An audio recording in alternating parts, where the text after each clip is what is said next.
A millionaire came to demolish the house that ruined his childhood. But before the wall fell, he heard a cry. Stop! Hold the machine! Back it up now! Clear the area! Check the supports before we move. The boy begged, "Please, sir, this house is all we have." And in that moment, the millionaire realized he didn't return to destroy the house. He returned to save lives. If you believe in humanity and the quiet strength of ordinary people, take a moment to like and subscribe. Stories like this teaches us a lot about humanity. The bulldozer roared like an angry beast. Dust rose into the morning sky as workers in reflective jackets positioned the machine right in front of a broken, abandoned house, an old building of rusted roofing sheets and cracked walls, standing like a forgotten wound on the edge of town. Inside a black SUV, a man watched without blinking. His name was Damien Kalu. A millionaire real estate magnate feared for how cold his heart was and how fast he erased anything in his path. His driver glanced at him nervously. "Sir, are you sure you want to do this today?" Damien didn't answer immediately. His eyes were fixed on the house. Not because it was special, but because it was his. This was where his childhood had been buried, where his father beat him for being weak, where his mother died coughing blood, begging for help that never came, where he once promised himself, "If I ever become rich, I will destroy this place like it destroyed me." Damien finally spoke, voice flat, "Start the demolition." A worker rushed to the bulldozer. "Yes, boss." The machine crawled forward. The iron shovel rose, ready to crash into the first wall. Damien leaned back and sighed, as if he was finally removing a thorn from his skin. But then, a sound cut through the noise. At first, it was faint, a weak cry, like a kitten trapped somewhere. Damien frowned. The driver's eyes widened. "Sir, did you hear that?" Damien turned his head, slightly annoyed. "No." But the sound came again. Help?" Damien froze. That wasn't a kitten. That was a child. He flung the SUV door open and stepped out, his expensive shoes crushing dry sand. Workers noticed him and straightened up. Damien raised his hand. "Stop." The bulldozer halted immediately. The site went silent except for the engine humming. Damien walked toward the old house like a man being pulled by invisible chains. "Who is inside?" he demanded. One worker scoffed. "Sir, nobody. This place has been empty for years." Damien's voice sharpened dangerously, then explained the crying. The worker went pale. Damien marched closer, then shouted into the darkness of the open doorway. "Hey! Who's in there?" No response.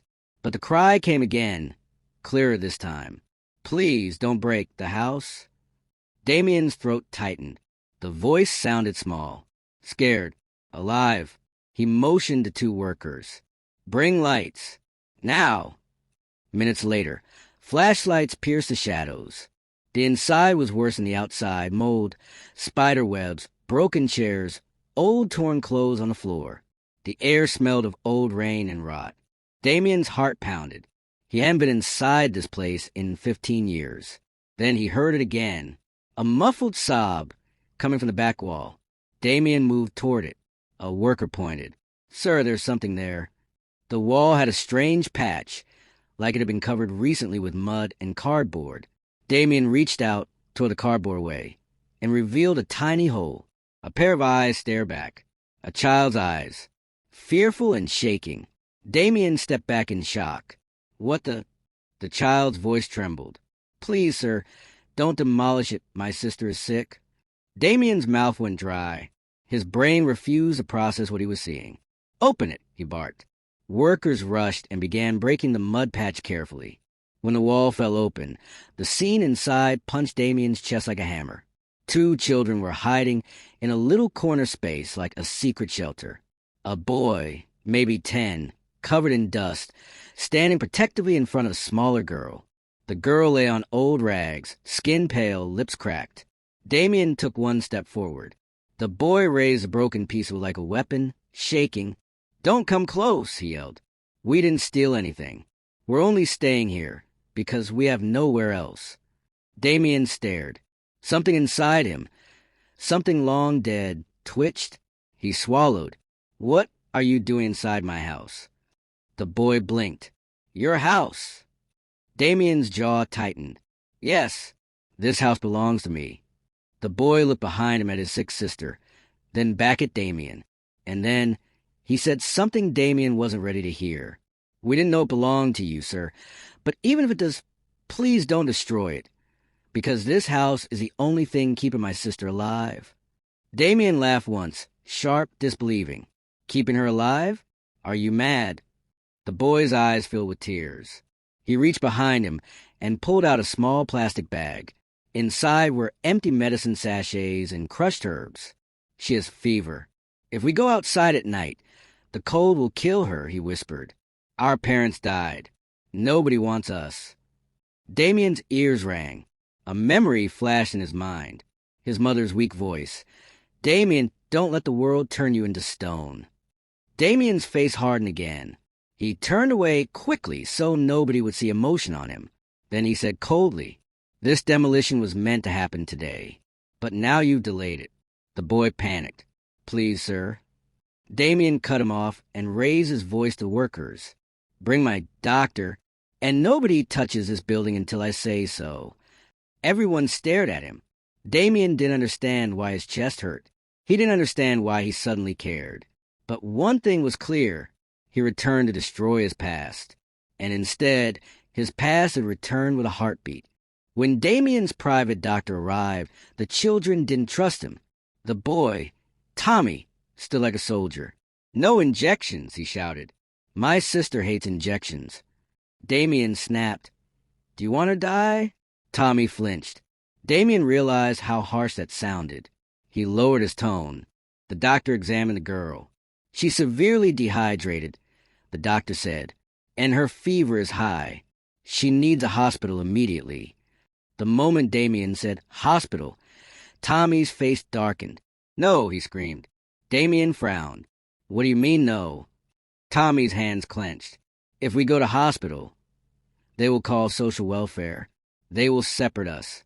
They will take my sister away. Damien paused. He studied the boy properly for the first time. The bruised knees, the cracked lips, the tired eyes too old for a child.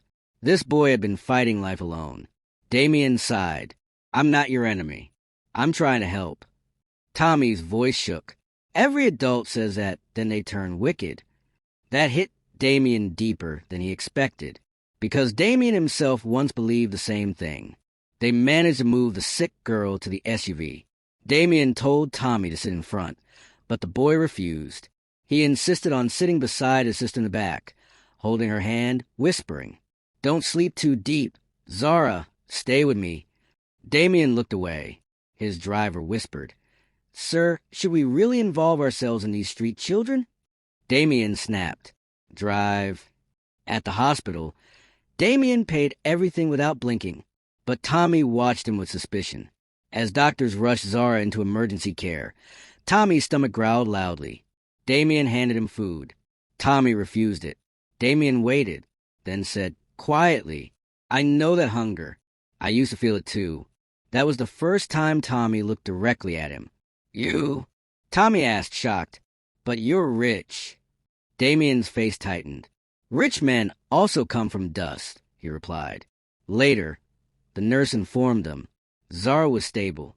Tommy collapsed into a seat and began crying, not gentle crying, but the painful type a child tries to suppress until he can't anymore.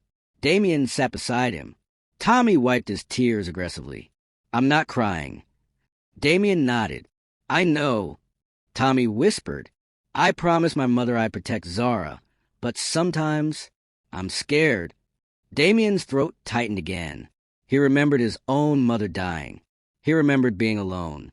He remembered begging neighbors for water. He stared at Tommy and felt anger, not at the boy, at the world, at himself, because he was about to demolish a house, while children were hiding inside it to survive. That night, Damien returned to the abandoned house alone. No workers, no bulldozer, only him and the darkness. He walked inside, stepping on broken tiles. Then he found something that froze his blood. On the wall, faint but clear, was handwriting. A childish handwriting. Mama, I miss you. Below it, Tommy and Zara. Damien's heart sank. These kids didn't just squat here. They lived here. They cried here. They prayed here. Damien clenched his fists. Then he heard footsteps behind him. He spun. A woman stood at the doorway, thin, older, with suspicious eyes. "Who are you?" she asked. Damien stared. "And who are you?" The woman narrowed her eyes. "My name is Auntie Beezy. I live nearby. Those children, they're mine." Damien frowned. "Your children?" Beezy scoffed. "They're orphans. The government would take them. So I keep them and they help me." Damien's eyes sharpened. "How do they help you?" Beezy hesitated. Damien stepped closer dangerously. "Answer me." Beezy finally confessed with a sneer.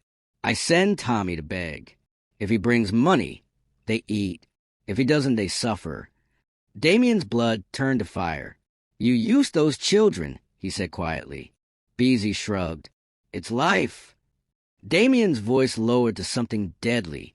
"No, that is wickedness." Beezy laughed. "You rich people are funny. You think kindness feeds a child." Damien leaned close. "Watch me," he whispered. And for the first time in years, Damien Kalu decided to build something instead of destroying it. Damien canceled the demolition permanently. When his business partner heard it, he exploded. "You're emotionally weak," the man shouted on the phone. "That land is worth millions." Damien replied calmly. "Then you buy it from me." The partner laughed. "You're joking." Damien ended the call. That same week, Damien did something nobody expected. He began renovating the old house, turning it into a clean, modern home. But it wasn't for himself. It was for the children. Tommy didn't believe it at first. When Damien told him, the boy scoffed. Adults promise things. Then they forget. Damien knelt to Tommy's eye level. "Then don't believe my mouth," he said. "Believe my actions." Workers started repairs. Zara recovered in the hospital. But once she returned, she stared at the new painted walls and began crying. "It's beautiful," she whispered. Tommy watched Damien carefully, as if waiting for the trap. One evening, Damien found Tommy staring at an old photograph frame Damien brought from storage. Tommy asked quietly, "Is this your mother?" Damien nodded. Tommy swallowed. "She looks kind." Damien's voice cracked slightly. "She was..." Tommy hesitated. "Did she die in this house?" Damien's eyes darkened. "Yes, that night." Tommy asked a question Damien dreaded. "Sir, why did your father leave you?" Damien's chest tightened. He wanted to lie. But Zara was listening too, and something about their fragile trust made him honest. "My father didn't leave," Damien said slowly. "He stayed, but he hated me. Because I was poor. Because I cried. Because my mother loved me more." Tommy stared. Damien laughed bitterly. "Sometimes the people who should protect you become the ones you need protection from." Tommy nodded slowly. Because that sentence explained his entire childhood, too. Weeks passed. Damien began bringing food, books, clothes. He paid for Zara's schooling. He hired a private tutor for Tommy. Yet Tommy still didn't fully smile. Until one day, Damien visited and found Tommy beaten, face swollen, lip bleeding. Damien's calm snapped. "Who did this?" he roared. Tommy tried to hide it. Damien grabbed his shoulders gently. "Tell me." Tommy whispered. "Auntie Beezy sent boys to beat me, because I stopped begging." Damien's blood boiled. He went straight to Beezy's house. Beezy saw him and laughed. "Oh, the rich savior." Damien's voice was icy. "Touch those children again, and you'll never see freedom." Beezy's smile faded. Damien turned to leave, then added, "You're not their mother. You're their chain." When Damien returned, Zara hugged his leg. "You won't leave us, right?" Damien froze.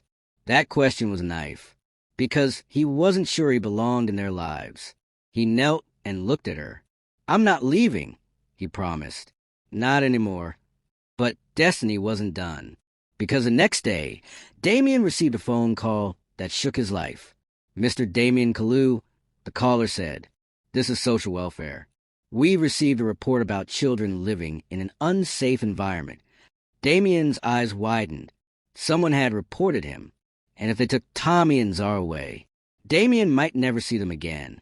The courtroom was tense. Tommy held Zara's hand so tightly her fingers turned red. Damien sat behind them, jaw clenched. Beezy sat across, smiling. The welfare officer spoke first. These children were found squatting in an abandoned building. We recommend relocation to state care. Tommy's entire body shook. He stood suddenly and shouted, "No, please, don't take my sister." The judge banged the gavel. "Order!" Tommy burst into tears. Zara began coughing, scared. Damien stood up. "Your Honor," he said firmly, "those children are not homeless. They are under my care." Beezy laughed loudly. "And why would a millionaire suddenly care for dirty orphans?" she mocked. The judge glanced at Damien. "Do you have any relationship with these children, Mr. Kalu?" Damien opened his mouth, then stopped, because he didn't. Not legally. Only emotionally. Only spiritually. Only with love. He swallowed. "I want to adopt them," he said. Gasps filled the courtroom. Tommy turned sharply. "You want to adopt us?" Damien nodded slowly. "Yes."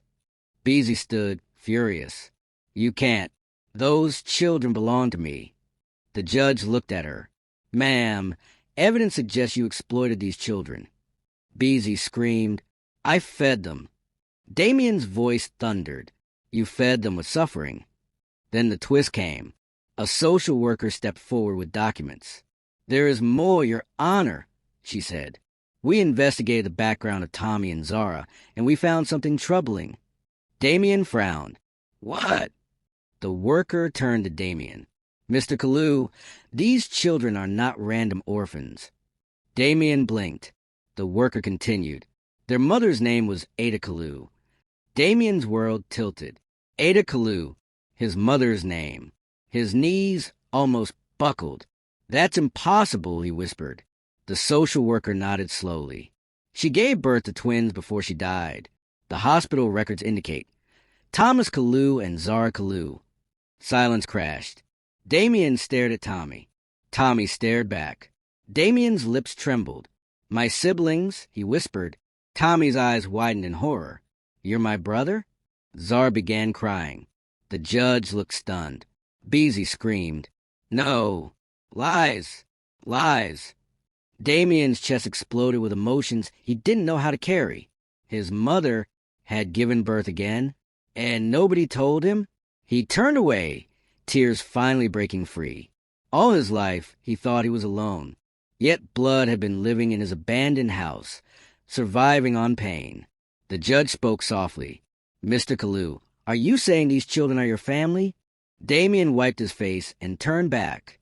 "Yes," he said. "They are my family, and I'm taking them home." The judge banged the gavel. Adoption approved. Children released into the custody of their elder brother, Damien Kalu. Tommy sobbed openly. Zara ran into Damien's arms. Damien held them tight, like he was holding his own broken childhood. Outside the courtroom, Damien knelt to Tommy. "I'm sorry," he whispered. "I didn't know you existed. I'm sorry you suffered in my house." Tommy cried. "You came to destroy it, but you rebuilt us." Damien hugged him, and he finally understood the true moral of life. Sometimes, God allows you to return to your pain, not to destroy it, but to turn it into purpose. When you rebuild what hurt you, you don't just change your future. You become the miracle somebody else has been praying for. Thanks for watching. Please subscribe and thank you.